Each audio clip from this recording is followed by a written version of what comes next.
Huh? Oh! Yeah!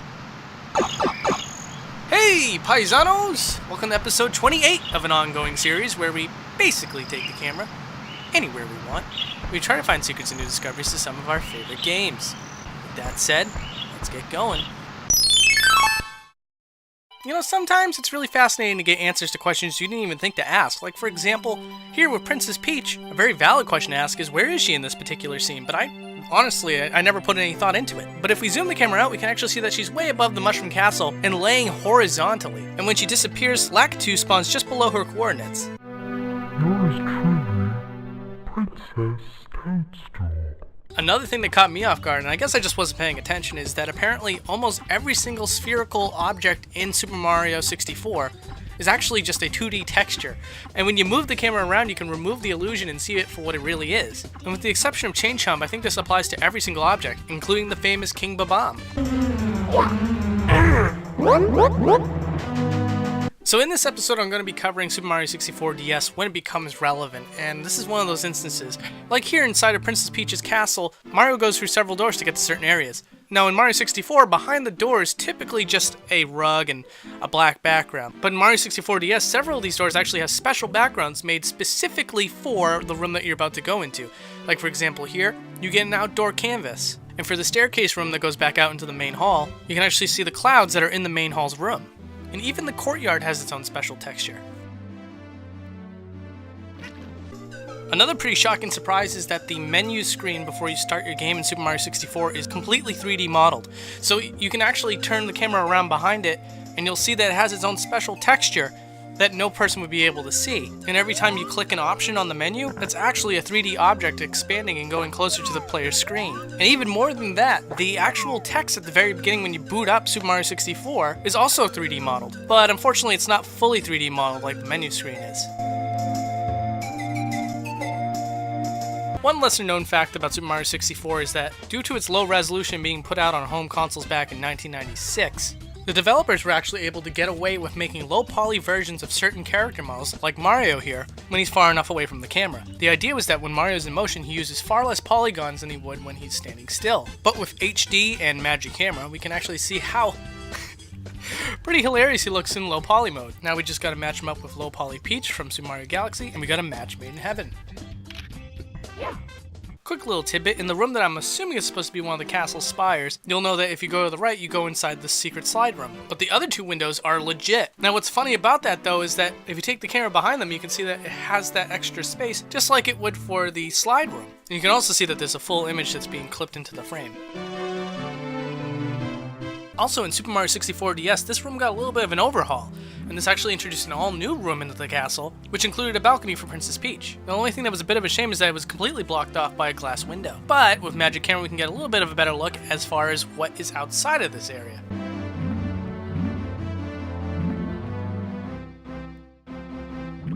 And if we're going to draw even more comparisons between the original and the DS version, take a look at the cannon in Bob-omb Battlefield. In the original game, they had just one cannon, and obviously you're not allowed to go inside the cannon when you're on your first star because it's already out and shooting bubbles. But in the DS version, they went a different route. There's actually one cannon shooting bubbles, and the cannon that you're supposed to be able to get inside is still in there, and it's obstructed. In fact, since we can boundary break, I can go inside that cannon and shoot my character out of it.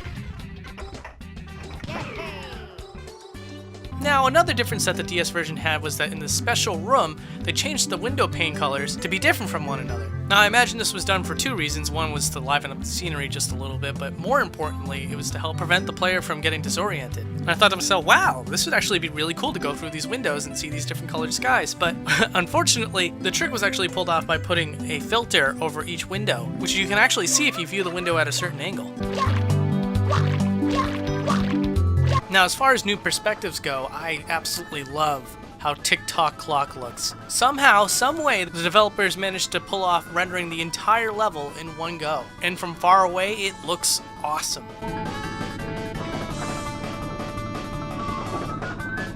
Now, I don't think it's a surprise to most people how they pulled off this optical illusion with Big Small Island, but I gotta admit, it's a really cool optical illusion, and one thing that I always wanted to see was, how is this room laid out?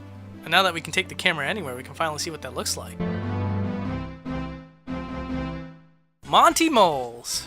My live stream kind of opened my eyes to the fact that Monty Moles kind of hide half their bodies almost any given time, so I thought we'd take a look at these guys as well. Now granted, in an instant you can see their entire bodies as they jump back into their holes, but let's be honest, you don't really get a great look at these guys. And I think what's really interesting to know here is that they actually warp in and out of existence, which for what purpose I really don't know. Probably because they go head first when they go back into the hole and they just didn't want to reorient the moles when it's easier to just reset the animation. When I was younger, I used to hate this area. Anyways, in this scene you can see the exact moment when the boulders disappear from the scenery. One viewer request was, is the Lakitu in the mirror room in Super Mario 64? Now obviously he meant outside of the reflection, and the answer to that question is no. No, the Lakitu is not there on the other side of the mirror because, well, I think the obvious reason for that is that if a character model was where the camera is supposed to be, it might actually obstruct the camera, causing graphical problems. One area that I always wanted to explore more of was Princess Peach's garden, because if you look up, it implies that you're looking at the back end of the castle, which means that there could be something even further off in the distance behind the garden. But unfortunately, when we take the camera out there isn't really anything to see. Everything that is obstructed out of your view, it's not modeled. And what's really odd is that this area actually has invisible walls that goes all the way up to the ceiling. In fact, if we were to take Mario as high as we can go, he can actually get wedged in an invisible corner, and it's a little interesting. Also, I did check the DS version to see if there was any other changes, but unfortunately, outside of that little concave area that you're supposed to bring Luigi, there's not much else. One thing I wasn't expecting to find was that inside Koopa the Quick's head is a texture for a mouth. Now, having a mouth for Koopa the Quick is completely unnecessary because he never moves his mouth, even when he's speaking in-game. So it implies to me that at some point the developers actually did want Koopa the Quick to have a mouth-moving animation, but they just nixed it.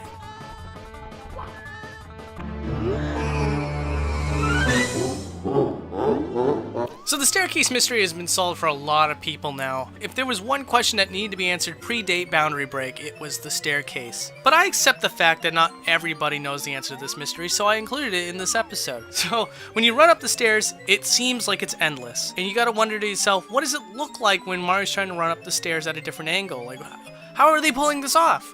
Well, the answer is that after you get to a certain distance, Mario's warped to a lower end of the staircase, making it look like he's just running up the stairs at no end.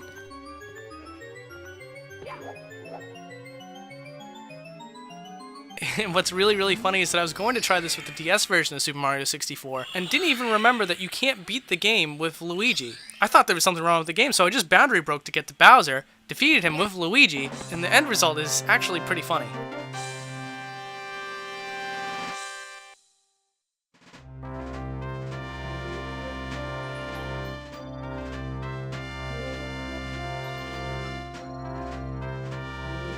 Yeah, it was so strange. So, like, Mario didn't show up, Wario didn't show up, and what happens here is absolutely criminal, dude. And you know it, I know it, and it's all over Luigi's face. We have to do something special for you.